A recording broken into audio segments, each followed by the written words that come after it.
नोटबंदी हिंदुस्तान के गरीब, किसान, मजदूर और छोटे दुकानदार पर आक्रमण था। नोटबंदी हिंदुस्तान की असंगठित अर्थव्यवस्था पर आक्रमण था।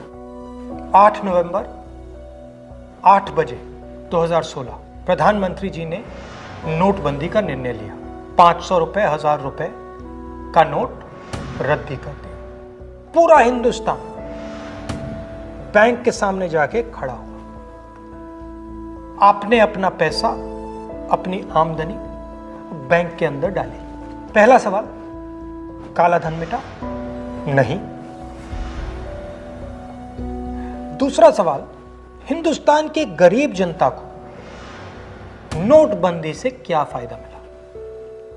जवाब, कुछ नहीं।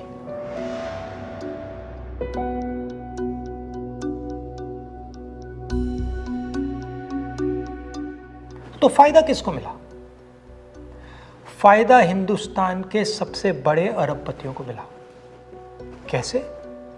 आपका जो पैसा था, आपके जेब में से, आपके घरों में से निकालकर उसका प्रयोग सरकार ने इन लोगों का कर्जा माफ करने के लिए किया।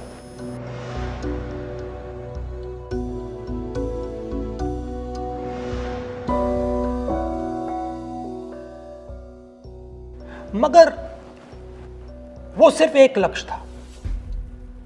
दूसरा लक्ष्य भी था छुपा हुआ, जमीन साफ करने का। जो हमारा इनफॉर्मल सेक्टर है, असंगठित अर्थव्यवस्था का सेक्टर है, वो कैश पे चलता है। छोटा दुकानदार हो, किसान हो, मजदूर हो, वो कैश से काम करता है। नोटबंदी का दूसरा लक्ष्य, जो जमीन साफ करने का लक्ष्य, असंगठित अर्थव्यवस्था के सिस्टम से नगद कैश को निकालने का। प्रधानमंत्री ने स्वयं कहा कि वो कैशलेस इंडिया चाहते हैं, कैशलेस हिंदुस्तान चाहते हैं। अगर कैशलेस हिंदुस्तान होगा तो असंगठित अर्थव्यवस्था तो खत्म हो जाएगी। नुकसान किसको हुआ?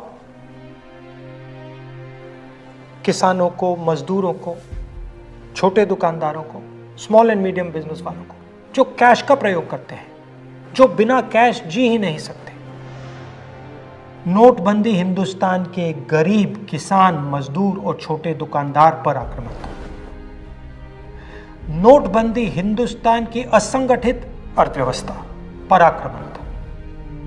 और हमें इस आक्रमण को पहचानना पड़ेगा और पूरे देश को मिलकर इसके खिलाफ लड़ना पड़ेगा।